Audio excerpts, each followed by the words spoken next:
Alright guys, Web here, hope you're doing great. In the past couple of weeks during some lessons with my students, I was talking about how learning something new, whether if it's an arpeggio, a lick, a phrase, a scale shape, if not applied, we can forget it quite easily. And apart from practicing what you've learned, so you can get the muscle memory there, your fingers know exactly what to do, having reference points is super important, and that's what we're going to talk about today. We're going to use a backing track in A minor. This is a backing track from my YouTube channel called Jam Tracks for Days.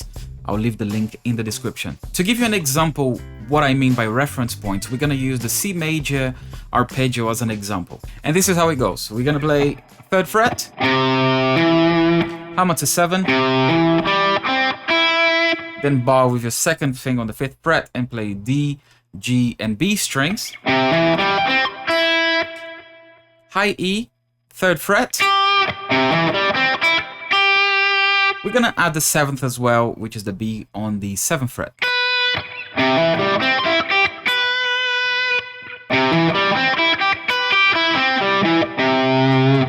Apart from knowing the note that you're gonna start this arpeggio, of course, it's important for you to link it to something that you already know. For example, let's take the first shape of the minor pentatonic in A minor, okay? Starting on the 5th fret, it goes like this, if you don't know it already.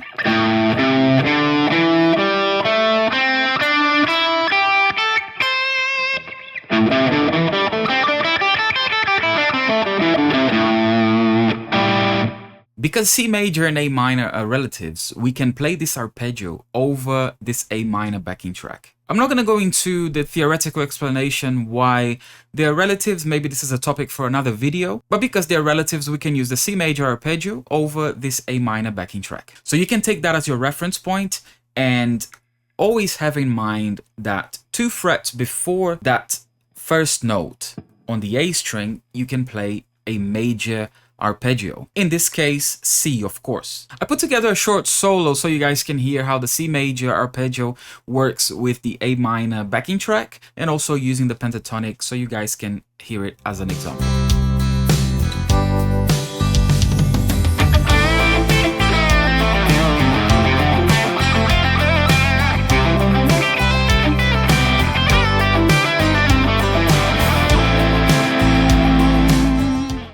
Alright, I hope you guys like the solo and the backing track. They're both available on my Patreon page. I'll leave the link in the description if you want to check it out, and there are more licks and lessons over at Patreon. So always have this reference point.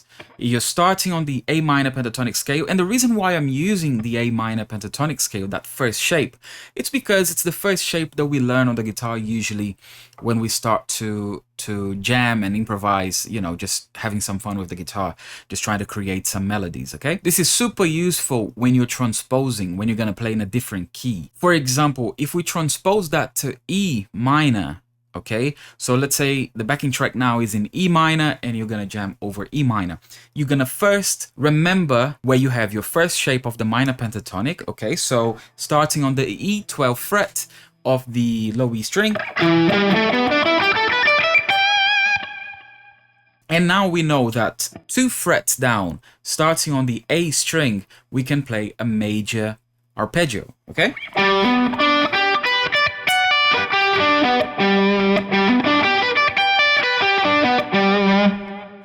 If you are familiar with intervals, you can see this, of course, as a minor third, okay? This little shape here from E to G, which is the 10th fret on the A, that's a minor third, okay? And you can play the arpeggio with the major 7th or not, just the triad, that's fine. Either way is fine.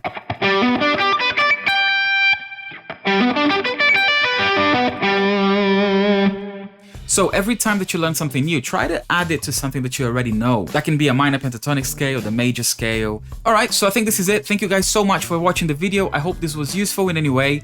And if it was helpful, please let me know in the comments, leave it a like, and make sure to subscribe if you haven't already. All the material for this lesson is available on Patreon, so if you guys want to download it, make sure to check that out too. Thank you so much. I'll see you guys very soon. Take it easy.